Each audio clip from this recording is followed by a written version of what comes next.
Today's goal is to get an insane amount of emeralds in a short amount of time. And you might be thinking, what could I possibly do with all of these emeralds? Well, it's for villager trading, which is secretly the best way to get overpowered loot. You can get full diamond gear, insane enchanted books, and even rare items like ender pearls. And the best way to get emeralds is definitely with a raid farm. But by the time you get all the materials to make this, what could you possibly even need to trade for still? But really the better way is by automating this with glitches.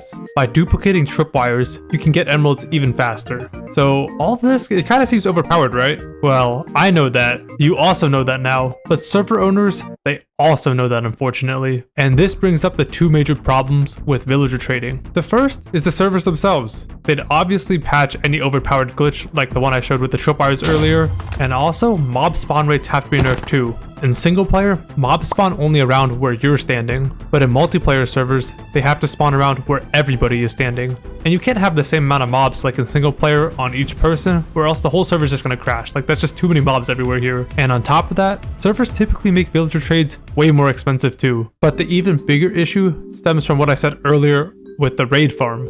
It's that doing all these trades takes a lot of time. And what's the point of trading for all this overpowered loot when you can just get the same gear from either mining and enchanting, or you could just speedrun the game and loot up an end city? So the only way to make trading worth it is by finding something that you can farm super fast, which also doesn't require a crazy amount of setup either. And on top of that, you can't rely on trading with the villagers too, because each villager, once you trade with them a few times, they have to restock and you have to wait for them to do more trades, so you can't just constantly cycle sticks, clay, or things like that. But there's exactly one thing that fits that criteria that I described: snow golems. You see, each snow golem is composed of 3 blocks, 2 snow and 1 carved pumpkin. The snow is super easy to get a huge amount of, because you can just find any snow biome. But how can I get a lot of pumpkins? Well, you could actually shear each snow golem to keep reusing each one. So if you just hold a few pumpkins in one hand with shears in the other hand, you can quickly move in rows to spawn in a bunch of golems. And this works extremely well because your hitbox collides with each golem that you spawn in, and it pushes you forward perfectly to the next spot to create a new snow golem. But how can I even get emeralds from snow golems? Well, it's time to bring out this server's own creation against them.